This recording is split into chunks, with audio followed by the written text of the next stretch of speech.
Welcome to the Crunch Time YouTube channel. Today I'm going to be ranking the first round series in the NBA playoffs by entertainment and competitiveness. So let's get started and into the video. So the series I have ranking 8th or the least competitive and entertaining is the Nets versus Raptors. So the Brooklyn Nets are the 7th seed while the Toronto Raptors are the 2nd seed, the reigning champions. So I think this is the most boring series to watch. The Nets are also missing so many of their key players. We all know Kyrie and Kevin Durant, they're not going to be playing obviously, but they're also missing people like Spencer Dinwiddie, DeAndre Jordan, I believe. That's just, you can argue those are their 4 best players. If you're losing players like that, there's no chance you have beating Toronto, especially even if they had Kyrie and Dinwiddie and Jordan, I still don't think they beat the Raptors. The Raptors are a really good team, strong defense, good perimeter shooting. I think Raptors are a legit contender this year. They have a real shot in the East to make it out, and I feel like they could beat the Lakers, Clippers, or even Rockets if they somehow made it. So that's the series I have ranking 8th. I just don't believe there's any matchup to keep an eye on. There's no Luka versus Kawhi, Dame versus LeBron. There's just nothing like that. This Karis LeVert versus Kyle Lowry. That's not much entertainment value. And then 7th, I have ranking Magic Bucks. These two are interchangeable. Bucks are the 8th seed. Bucks are the 1 seed. Magic are the 8th seed. The Magic do have Nikola Vucevic, who is probably the best player on the Magic. Magic don't stand a chance. These are going to be the 2 worst series in this entire playoffs. Just no competitiveness, no battle to keep an eye on. Just 2 teams that are very not close in talent. Coaching is so much worse for the Bucks and Nets. I would be shocked if any of these series go to 6 games. I think I'd give them, even both of these 2 teams, I'd give them 5 at max. It's not a very close series. But the Magic do have a few nice players, though. They are better than the Nets at this point. They do have, Jonathan Isaac, he got hurt. They have Mo Bamba, Augustine, Fournier. So they have a few good players. They might be able to take a game. But I'd be shocked if they took more than a game at max from the Bucks. So now we're going to move on to the more competitive series and where this ranking gets a little more controversial. So at number 6, I have 76ers versus Celtics. A lot of people would probably have this higher, but I just don't think this is as interesting of a matchup as it looks up front.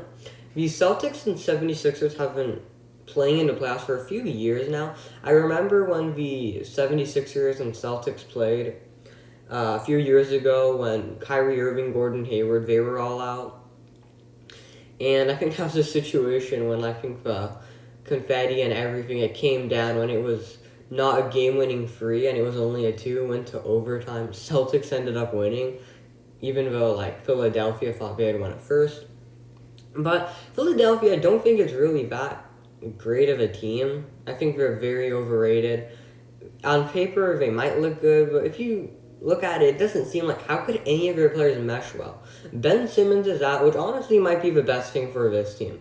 He is always a liability in the playoffs, and he's a huge reason why they lose so much. In that Raptors series last year, he wasn't great. And when they played the Celtics a few years ago, he also wasn't doing great.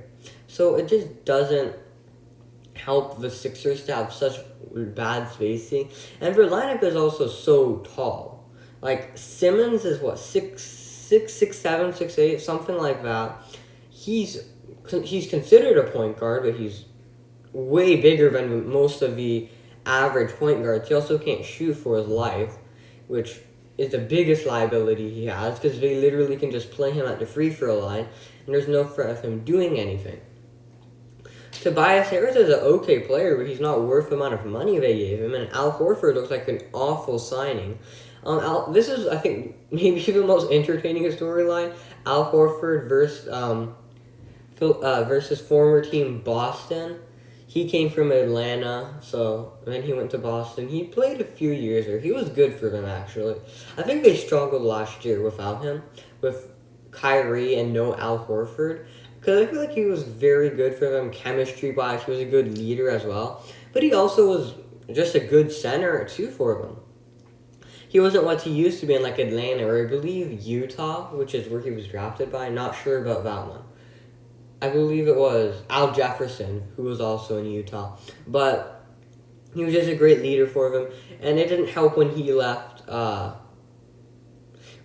When he left earlier this year, it looked like they were having some issues. So that's what my take on the Celtics 76ers series. I believe they're going to try to focus on a Joel Embiid versus Jason Tatum series, but they're outmatched. It's Jaylen Brown, Gordon Hayward, Marcus Smart, and Jason Tatum versus Joel Embiid and Tobias Harris. Josh Richardson is nice, but he's not going to do much for you, but that's about it. Now I'm going to move on to Jazz versus Nuggets, which I have ranking 5th in most competitive, entertaining series. They did play a game a few days ago. Maybe it was even last week. I'm not sure. Depends on when this video is uploaded. But it was a great game. Went into 2 or 3 overtimes. Nuggets did end up winning, but it depends on, I think, if Gary Harris and Will Barton come back. Because when they do, I think Nuggets are going to take the series. I don't think the Jazz are a legit contender. I think you could argue, I think they're the worst team in the playoffs. I think Portland is better, Dallas is better, and they're the only 2 teams ranked lower. I think the Thunder are also better, and obviously the top 4 seeds are better than the Jazz. So I think they're the worst team in the Western Conference playoffs, and I don't think they're going to be able to beat the Nuggets. They might be able to take a game or 2, but Gobert, I don't think he can contain Jokic really. And Jokic really is more of a perimeter center too, funny enough. And he's a great passer as well, so he's the best playmaker on the Nuggets. Jamal Murray doesn't look to have taken a step back, and he looks like he's playing better than he was before. So, those are my thoughts on that one.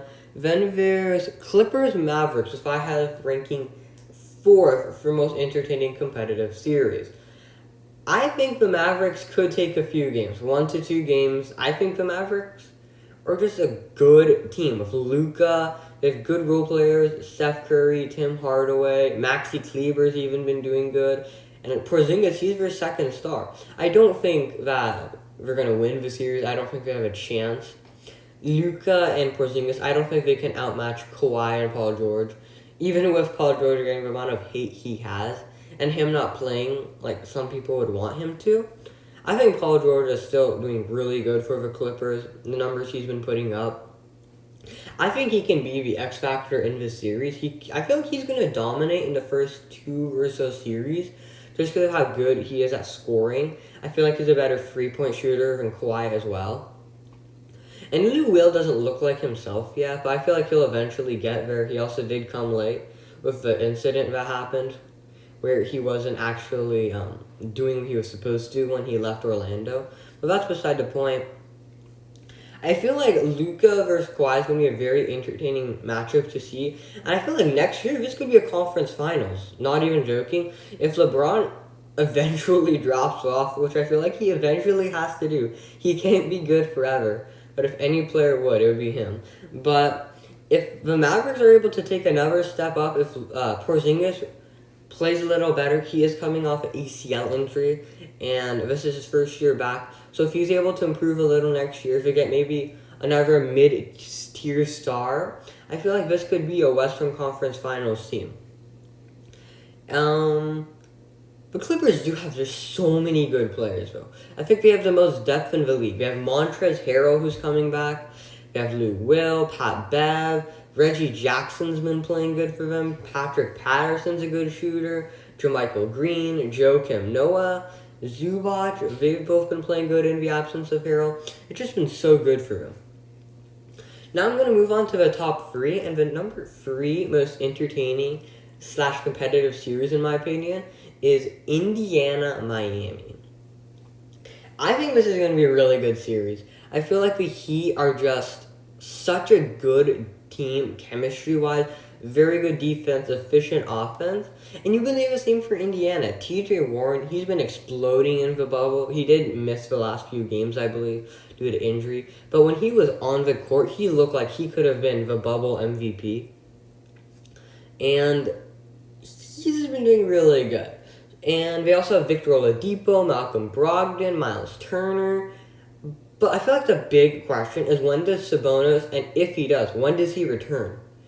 I feel like if they get Sabonis in the first 2 to 3 games, they have a chance to take this series away from Miami. But if he comes back in like game 5 or 6, I think this series is going to Miami. I feel like Miami is the better team. Indiana does kind of have a nice roster talent-wise, but they just don't have that superstar, which can help take them over the top. Nate McMillan's been doing a good job, so is Eric Spoelstra with the Heat. And of course the narrative is TJ Warren with Jimmy Butler. Jimmy Butler did try to play that off, I think, a few days ago in an interview. But I think we all know that there are going to be a few interesting moments this series. And I think Jimmy Butler and the Heat are going to eventually come on top. But it's going to be a very good series. I feel like this can be one of the most competitive series, as the two I have ranked ahead of us, there are possibilities those do not become as entertaining. So let's talk about this series. The number 2 most entertaining / competitive series, in my opinion, is Houston versus Oklahoma. We all know the Russell Westbrook-Chris Paul trade. James Harden, his former teammate Chris Paul, they traded him for Russell Westbrook and a bunch of first-round picks. I feel like 4 or something. And the Rockets and the Thunder, they had similar success if you look at it just standings. They had the same record, both 44 and 28. Obviously, the Rockets are a better team with Russell Westbrook. They've just been doing so good since they traded Clint Capella. But that's the interesting part. They don't have Russell Westbrook to start. And this is where the series can get interesting. We saw what the Rockets did yesterday against Philadelphia, and we know those games didn't count. They weren't putting their all effort, this was a playoff game they were fighting for. But still, they did not look great yesterday. And if the Thunder are able to take the first 2 or 3 games, then this can be an interesting series depending on when Russell Westbrook comes back. If Westbrook was playing the entire series and was fully healthy, I feel like this had a chance to rank number 1. But just because he's out for the first few games, that's going to create some, it's not going to feel the same. It's not going to have the same intensity as Russell Westbrook versus former team, the Thunder, who he spent his entire career with up until the trade. But I feel like that's a cool narrative to watch. But the number 1 most entertaining and competitive series I have is the Portland Trailblazers and Los Angeles Lakers. I feel like this is an interesting story because the Trailblazers, as we all know, they came in as the 9-10 seed. They were able to win the play-in tournament, and now they are facing the Los Angeles Lakers. The Lakers have not been doing good in the bubble, and the Blazers have been doing really good for themselves here. It's going to be, I think, a very close matchup. Dame is fighting for something, but I don't know how long it's going to take for LeBron to become playoff LeBron and really just take over. If we look at it, it feels like Anthony Davis has been doing better at some points, and more than you'd expect, especially considering you'd want LeBron James to be playing like the leader of your team. And he did do that for the last 2 to 3 games in the bubble. But against the Clippers game, he did get that game-winning stop and game-winning score, but he was not having a great game. And there was a lot to worry about for the Lakers. And I just think it's going to be a close series. Gary Trent, Nurkic, CJ, they've all been doing good.